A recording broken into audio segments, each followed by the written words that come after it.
પુષ્પ કેન્દ્ર રાજકોટ ઉમેશ કામરિયા। હવે આ ભાઈ આવતા હતા એક્યુપ્રેશર માટે, કોને લઈને આવતા હતા અને શું તકલીફ હતી એના શબ્દમાં સાંભળીએ। તમારું નામ? યોગેશ ચાવડા, ગામ? બેસ્તર। હવે તમે કોને લઈને આવતા હતા? મારા પપ્પાને લઈને આવતો હતો। હવે આપણે 5 દિવસ એક્યુપ્રેશર કર્યું હતું અને પાછો અત્યારે 1 મહિના પછી પાછા અમૃત પુષ્પ લેવા માટે આવ્યા છે। તો એને શું શું તકલીફ હતી અને શું ફાયદો થયો?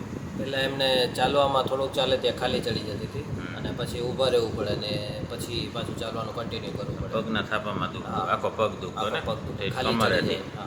હા, હવે શું ફાયદો? હવે મહિના દિવસ દવા લીધી છે અને હવે કિલોમીટર એમને વાડીએ જાય ને પાછા આવે ત્યાં સુધી કાંઈ થતું નથી, ખાલી નથી ચડતી। વાડી કેટલી છેટી છે?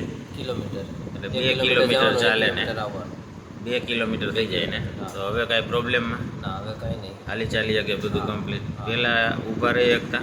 ઊભા રહેવામાં કેવડાવતું, ખાલી ચડી જતી તરત। 1 મિનિટ ના રહી શકતા? હવે હવે ઊભા રહીએ, વાંધો નથી આવતો? અડધી કલાક ઊભા રહીએ। અને આ કેટલા સમયથી તકલીફ હતી? આ છેલ્લા વર્ષ વધારે 1.5 વર્ષ જેટલી। 1.5 વર્ષ? એમાં શું શું કર્યું? એમાં સુરતના કે મોટા મોટા ડૉક્ટરને બતાવ્યું, જામનગર ગયા અને રાજકોટમાંય બતાવ્યું, હા, પણ કાંઈ ફેર ન પડ્યો દવાથી। અને આમાં હવે આમાં 50-60% જેવો ફાયદો છે। ઓછી દવાએ? હા, ઓછી દવા, કાંઈ પણ એક્યુપ્રેશરને સાથે, અમૃત પુષ્પની સાથે આટલો ફાયદો છે તો બીજાને શું કહેવા માગીશ? એકવાર ટ્રાય કરાય। તારા પપ્પાને ફાયદો થયો એટલે કે છે, અને તને પણ કમરની તકલીફ હતી, એ આપણે એક વખત કર્યા હતા કે 2 વખત? 2 વખત 2 વખત કર્યા હતા, એમાં તને ફરક લાગ્યો કે? હા, રેડી? રેડી। જય દ્વારકાધીશ।